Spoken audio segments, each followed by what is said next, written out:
What makes a great salesperson, or even what makes a good salesperson? And welcome to the latest episode of the Sales Circle podcast, the podcast that is designed to help you improve your sales, whether you are a business owner, a CEO, an entrepreneur, a salesperson, a sales manager.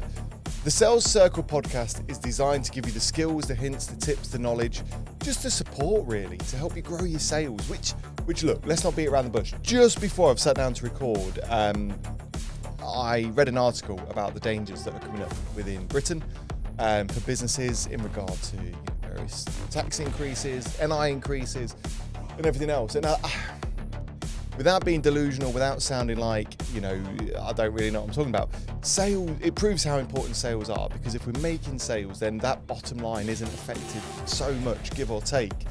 So it's really important that we sell. And I'm reacting to a question that I got asked really recently, which was, what makes a good salesperson? And, I think really, let's look at this a couple of ways. A, what does it take to be a good salesperson? How do I know if I'll be a good salesperson? And also, if I'm recruiting someone to join my team to sell, how do I know that they're going to be good? And in this episode, we're going to answer all of those. But I feel like I've completely neglected my introduction. My name is Rob Spence, an internationally renowned sales trainer, sales author, sales coach, the book of various sales books, some of which are behind me, and your host for the Sales Circle podcast. If you are new to the podcast, welcome, thank you. Make sure you hit that follow button or that subscribe button if you're watching these over on YouTube, or if you're a returning viewer or listener, then once again, thank you so much for joining us. As always, the episode's split. We're going to look at various analytics, we're going to look at various data, we're going to look at statistics and have kind of a bit of a conversation around what makes a good salesperson. So look, I feel like I'm rambling again now. I'm looking over at my show notes. We've got lots to cover in not too much long of a time. So let's crack on, shall we? We all know the importance of sales, right? Selling is critical, is crucial for businesses, okay? I don't care what business you're in, you have to sell. Whether you are B2C, whether you're B2B, whether you're direct to consumer, whether you are public sector, private sector. If we're not selling, we don't have a business. If we're not selling, it doesn't matter how good our books look. It doesn't matter, about our bottom line. It doesn't matter about cost saving. If we sell, we have a business. Okay, so it's really critical and important. But then that kind of alludes to bigger and deeper problems, right? What makes a good salesperson? Maybe you're listening to this as a business owner and you're about to make your first hire, and you're about to recruit, your first salesperson to come and join your team. Then what should you be looking out for? How do you recognize people? Maybe you think there's someone in the team that you could maybe promote. Then once again, we're going to explore what you can do there.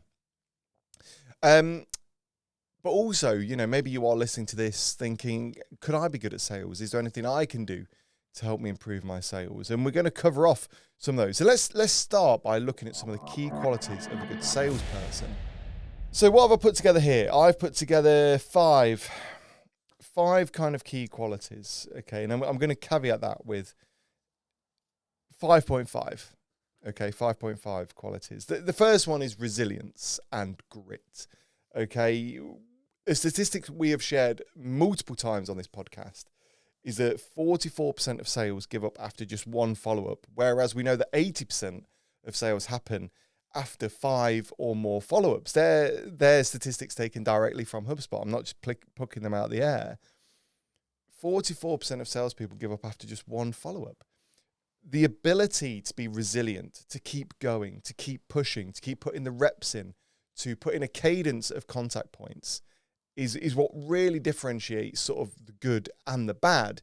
And allow me, I'll share a story with you. And I believe they're a listener of the podcast anyway, so I hope they don't mind me sharing this, but recently I got approached to deliver some sales training for a client, and, I had a great conversation to start with, sent them over a proposal, and as always, didn't hear anything from them.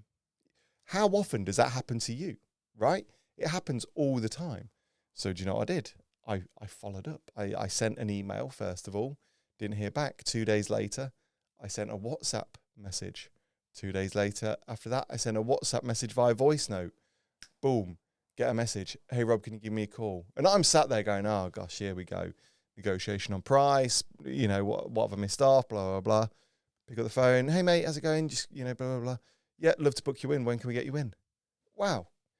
I mean, that, in the grand scheme of things, was 4 follow-ups. I could have easily sent that proposal and left it, right? I could have left that proposal in the hands of the prospects. If I hadn't have followed up, I wouldn't have made the sale. And I followed up, 4 times, give or take. Sometimes you have to follow up more. Keep going and make sure anyone you hire is willing to keep going, no matter what rejection, no matter what, pushbacks they get. We know that the best salespeople in the world are active listeners, okay? The old adage in sales is that we've got 2 ears and 1 mouth for a reason, right? We should be listening more and talking less. We know also as well that a lot of sales conversations really go into, that kind of positive zone when we allow our prospect to talk, when we ask open-ended questions and we allow them to kind of open up a little bit more, reveal their desires, reveal their pain points, and so on and so forth. A statistic taken from Salesforce tells us that top-performing salespeople spend 60% of a sales conversation listening. 60%. I said last week, or maybe the week before, selling isn't telling. Don't think that because you've got the gift of the gab, don't think that you're willing to talk to everyone, it's going to make you the best salesperson in the world. Actually, if you can listen more and react in more of a quality over quantity manner, you're going to be absolutely fine. Or the people you hire will be absolutely fine. I do believe that the best salespeople in the world are curious, naturally curious. They want to find out more. They want to probe a bit deeper. They want to ask questions. They want to investigate. One of to be honest, one of the best sales tips I was ever taught, and I apologize, I can't remember if a mentor told me. I think I read it, actually. I think I read it. Whenever I walk into a sales office, whenever I'm on a Zoom call, whenever I'm doing research on a prospect via social media, I'm constantly being curious. I'm looking out for little clues, little tips, little advice on what I can talk about, what conversation points there are, and actually what the person or what the prospect's main focus is and what their sort of desires are.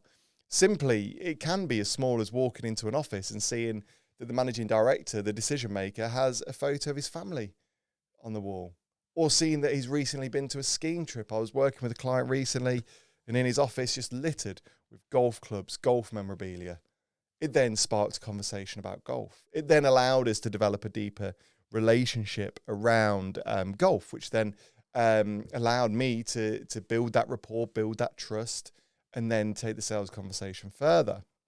But beyond that, the best salespeople will be so inquisitive, so curious, so detective-like, so doctor-esque that they're asking questions. They're looking out for clues. They're looking out for hints, their tips. They're looking for trigger events on social media. They're seeing that actually their prospect has just signed the lease to a new warehouse for the next 7 years. Oh, gosh, see, you just signed a new warehouse for 7 years. Who's looking after the security over there? And it leads from there, right? There has to be a level of confidence with salespeople, but without the arrogance, okay? We know the sleazy salespeople out there. We know the snake oil salespeople. We know the overzealous type, but we also know the shy and timid ones. We know the weaker ones. We know the individuals that wouldn't say boo to a ghost. You have to be confident, but without being arrogant. And that instills then confidence and authority in your prospect, which makes them more likely to buy. And I think as well, my 5th point here, if we're losing count, is that adaptability. Salespeople must be willing to adapt at the drop of a hat. Once again, I've just started working with another great client with our telemarketing and our lead generation team. And they say, our job is to book them in appointments, to call up businesses, appointments set for them. We are, the question we always ask is, when can we book appointments in for people? If we see a gap in their diary, do we have to give them a couple of days notice? They were like, nope, our sales team should be out there selling. If there's a spot, there's a spot, fill it. And that shows the adaptability. Many people may go, look at their diary in the morning, go, oh, I've got nothing on today. I'll kick back. I'll do this, that, and the other. But lo and behold, if a prospect wants you, if an inquiry comes through, you've got to be able to react to it. And that ability to adapt, not only just to the situation, but to things like technology. We've spoken about social selling and the influx of social media. We know that salespeople that have embraced social media and social selling and personal branding, and those that are outperforming those that that aren't. Right now we're living in the term of AI and automation, and it's going to save the world, and I can send 10,000 messages without doing a thing. Right? To some degree, AI can help you as a salesperson as long as you're willing to adapt and put it into the best practices. Now, I said that I've got a 5.5, and my 0.5 is this. I do believe, okay, and please do write in if I'm wrong on this.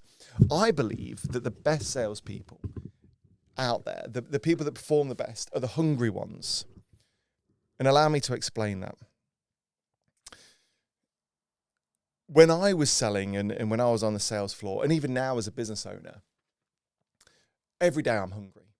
I have to make sales, because if I don't, my colleagues don't get paid. And if they don't get paid, they don't pay their mortgage, they don't feed their families, they don't get to go on holidays. I have to provide. That makes me hungry every single morning. It's one of the first things I think of when I wake up. What can I do today to support the other people within my team? And beyond that, when I was selling, I'm happy, maybe I need to do a full episode on this. When I was getting into selling, when I was in sales, I had very minimal disposable income. I was coming off a rough end of sort of like the middle part of my life, very rough end actually. I had no money, and I had to earn every penny of commission I could get my hands on, and that made me hungry. That made me want to get out there and make the sale. If we look on the flip side of that, I think some people, I know a salesperson recently comes from quite, I wouldn't say affluent family, but lives in a decent sized house, disposable income, has eaten at the nicer restaurants, has been to the nicer things. Money's never been much of an issue. Loads of money in the bank, loads of money in savings. Yeah.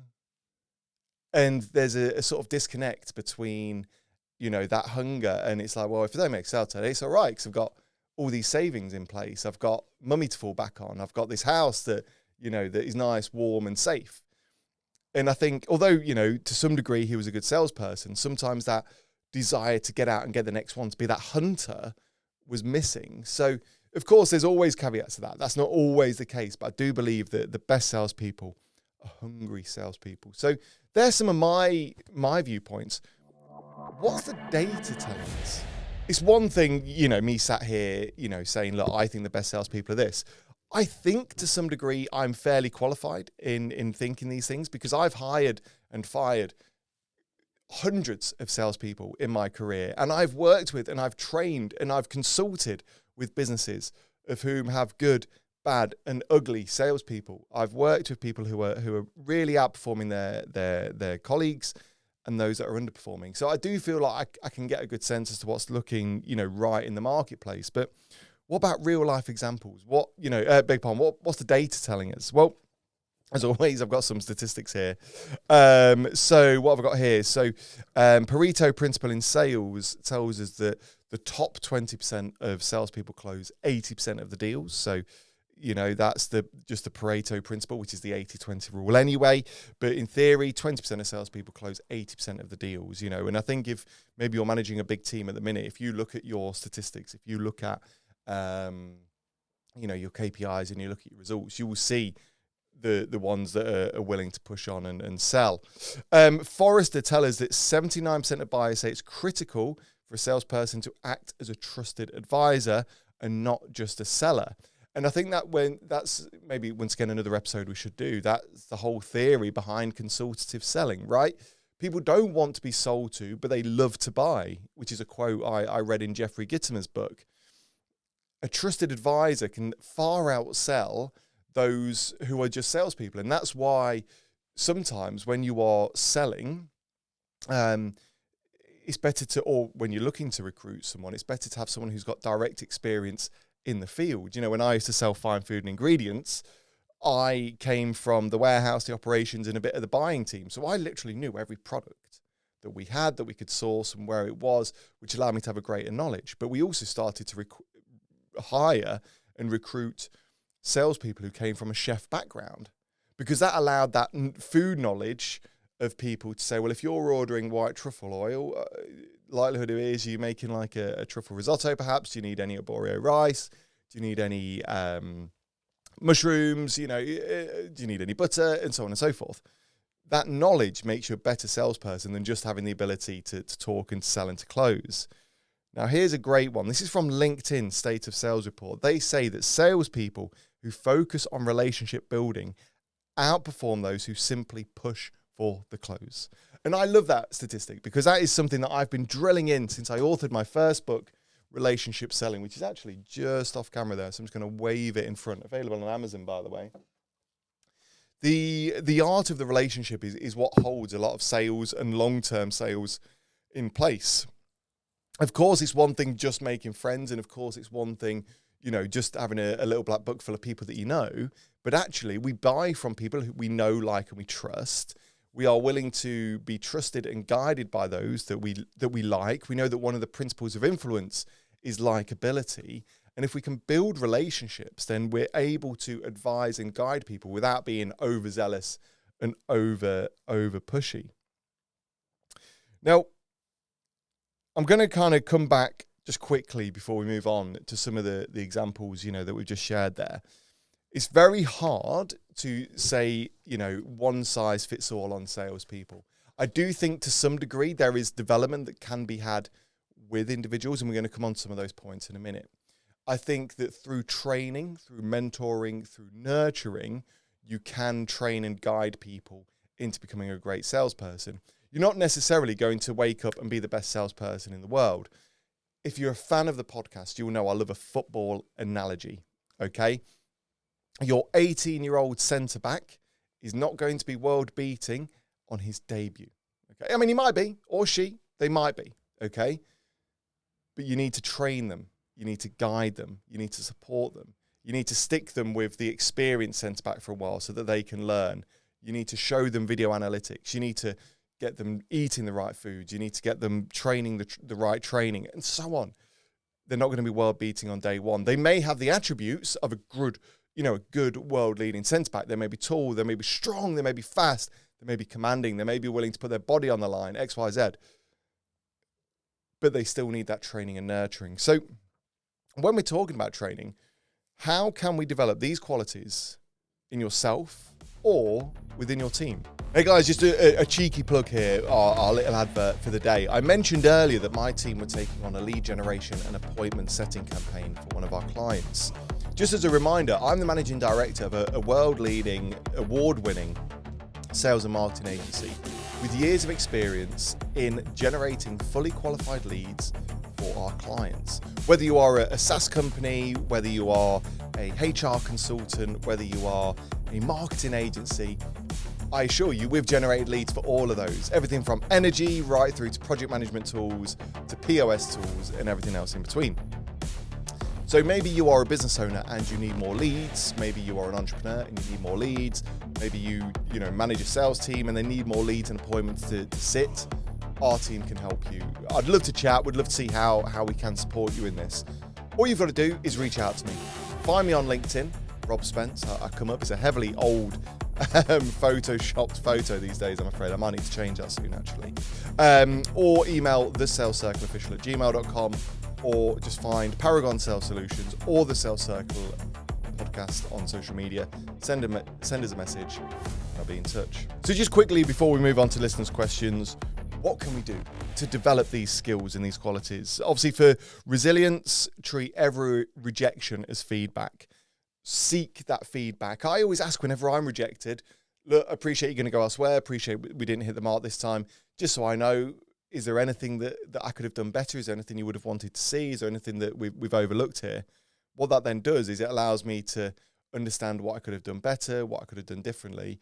And also, don't be afraid to grab hold of your colleagues. Your colleagues are the ones next to you every day listening to you. Hey, mate, on that call, is there anything different I could have said? Or would you have handled that in a different way?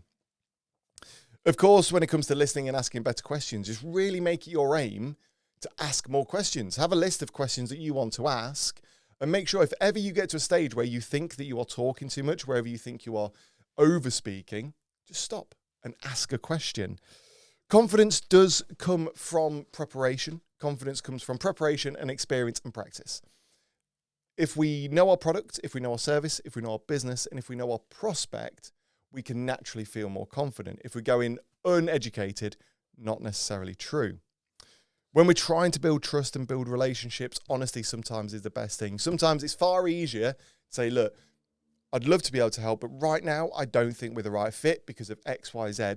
Why don't I introduce you to such and such? Why don't you head on over to there? Now, your sales manager listening to this will be kicking their feet, go, no, don't let the sale go. Don't let the sale go. But I assure you, and I'm willing to bet you a tenner right now, sometimes letting go of the sale at that early stage will allow that customer to come back later on down the line with higher trust. And of course, when it comes to adaptability, just experiment. Try different things. You know, if you're a cold caller and you are making 100 calls a day and you're using the same opener and you're not getting anywhere past the gatekeeper, try something new. Have some fun with it. Adapt to the situation. You know, no one wants to be sat there saying the same thing again and again and again. Just try different things. So let's quickly move on because I've just noticed the time. We're 20 minutes in. Let's move on to your listener questions. As always, every week I cover off your listener questions. And if you want to send in a question, all you got to do is email thesalescircleofficial@gmail.com or send us a message on social media. Sorry, completely lost my chain of thought there. Send it over there, whether it's, you know, something you're struggling with within your business, within your career, maybe you're stuck on a prospect, whatever it is, please get in touch. And the first one comes from Kerry. Thank you so much, Kerry. Kerry says, how do I stay motivated when I'm not hitting targets? Which I think is one we've had before. I think try and focus on the positives and take that target into smaller bite-sized chunks. You know, instead of, you know, going, right, I need to be turning over 10K this month, I need to be bringing in 10K, break it down into a daily target. You know, instead of thinking, oh God, how am I going to get that? Think, well, to make, you know, 10K, I need to make 1,000 calls. That means I need to be making 100 calls per day. And so they're probably really duff maths, but break things down into smaller chunks. If you're going to run a marathon, you run that marathon mile per mile. If you're going to eat an elephant, you eat it one bite at a time. Don't think, right, I need to overwhelm myself with this big target, which some people do, and it really, really grinds that morale down, right? Think about how I can break that down into smaller chunks. So thanks for the question. Jake says, can introverts be good salespeople? Absolutely. And this is something I get asked all the time, and maybe I might put as a full episode on the podcast. We think of salespeople as extroverts, those that are willing to talk, willing to put their necks on the line, willing to walk into any room and own the room and X, Y, Z, right? And of course, to some degree, they'll have some good success. But introverts are incredible at sales. In fact, sometimes introverts can be the best salespeople, as long as they're willing to sort of break out their shell a little bit. You know, if you sit behind a desk and go, oh, don't dare go out, oh, maybe not. But, you know, the best introverts are a bit quieter. They're willing to listen more, willing to engage in conversation slightly differently. So, it is different strokes, different folks. Some people may feel more confident speaking to an introvert as opposed to an extrovert. Some people may feel more confident and comfortable speaking to an extrovert as opposed to an introvert. But just get out there and try it. If you feel you're an introvert, don't stress. Like I say, you know, if anything, you are better at listening and you're better at developing those relationships, in theory. Final question for today from Sarah. Thanks, Sarah. In Birmingham, so quite close by to us. What's the fastest way to improve my sales confidence? Look, couple of things. One, you're doing the right thing by listening to podcasts like this. I found that when I was selling, I was dead nervous. I was a bit shy at times, a bit uncomfortable. I started reading. I started ingesting loads of information. I started preparing myself. That made me more confident, right? Beyond that, make sure you know everything you can about your business, about your products, about your service, about how you operate, and also your target audience, and even better, your prospect. Every time you get caught out, which will naturally happen, make a little mental note. You know, when I was selling fine food ingredients, I'd have chefs call me up for weird things that I've never heard of. Chicken oysters. Do you know what a chicken oyster is? If you don't Google it, it's a lovely little sweet juicy bit underneath the chicken, kind of just in the little wing, right? A beautiful succulent piece of meat on a chicken, very small. Chef called me up asking for chicken oysters. I was like, I don't know what you're talking about. It really lost my sway and my confidence on the call. Off the call, Googled it. Next time I was asked for chicken oysters, guess who knew what the answer was? Me, right? So prepare. And I think part of it, Sarah, is that practice. You know, the more we do things, the better we become. So if you're having, you know, sales takes years and years and years and years and years of practice. And I can say that because I've been working in sales for, far too long now. If you'd have asked me this on day one of sales, I'd be like, oh, scared, don't know. So practice, prepare, and you'll be absolutely fine. So thanks so much for your questions. We've only got 5 minutes left, so let's quickly move on to our book recommendation of the week. Today's book kind of deviates a little bit away from what we were talking about, but I noted it on my bookshelf earlier on. And this was actually the second book I ever purchased on sales. I famously first read How to Win Friends and Influence People, which many people do. I fell in love with that. And then I saw this book in a charity shop, actually. And the label's still on. It only cost me £2.50, which was a bargain, really. The Art of the Hard Sell by, I think it's Robert L. Shook. Great name, by the way. Great name. And a great book. I wanted to pick this up because when I saw it, we've heard of the terminology around the hard sell. And I'd read this book, How to Win Friends and Influence People, which is all about relationship development, long-term customer service, long-term trust, which is great and a very important part of sales. But I was like, hold on, how do I actually close people? How do I actually push people into making those decisions? And The Art of the Hard Sell was actually a really good book. And, look, full transparency, it's quite old now. I don't really know how old it could be. 90s, 80s, maybe. Let's have a look. Copyright 1990. So early 90s, give or take. In today's competitive business world, you need that crucial edge in order to succeed, which we all agree with, right? And this book shows you how to learn to perfect proven sales strategies and techniques. Hard sell without losing your integrity, which is vital. Control a sale from the beginning to the close. Win a customer's attention and hold it. Get past the gatekeeper, which is a big thing in sales. And build a good relationship with the customer and maintain a high level of customer satisfaction. So although the name suggests it's, very Wolf of Wall Street, coffee is for closers, close, actually there's some other elements in there that will really help you to sell. So as always, I will leave a link to purchase that in the show notes, whether you're watching this on YouTube or listening on Spotify or Apple Podcasts. I'll make sure they're available in the notes and you can pick yourself up. And there we have it, another episode of the Sales Circle done and dusted. I'm just keeping a little eye on the monitor to the side of me. I've got 2 minutes left, so we're nearly done. So we'll wrap up. In summary, what makes a good salesperson? Well, I do think it's each to their own to a degree. I think they've got to be hungry, adaptable. They've got to be confident. They've got to be trustworthy, willing to be proactive, but also willing to push and not give up so easily. There will always be caveats to that, whether, depending on your industry, depending on your sector, depending on what you do, how you do things. But they're some of the key things that can be worked on. And I do believe that they can be trained, they can be coached, and they can be nurtured. Do you agree? Do you disagree? Always open to your comments. Maybe I've missed anything off. Please do get in touch. Thank you so much for joining me on another episode of the Sales Circle podcast. Do you know what? I actually love putting these together. Really enjoy putting them together. I get to talk about what I love, sales, and I get to help people with sales, which is what I set out in business to do. So I really appreciate you joining me on the Sales Circle. I ask of you a favor. Firstly, I ask of you to hit that follow button, hit that subscribe button, whether you're watching on YouTube or whether you're listening on Apple Podcasts or Spotify. I also ask of you this: follow us on social media and share the content to your networks, to your colleagues, to your internal team. I'd love to help share my sales knowledge to as many people as possible. Thank you so much for joining me on this week's episode of the Sales Circle. I've been Rob Spence, and I always will be. And until next time, all the best. And that's it for another episode of the Sales Circle. Make sure you hit that follow button, join us over on social media, and we'll see you next week.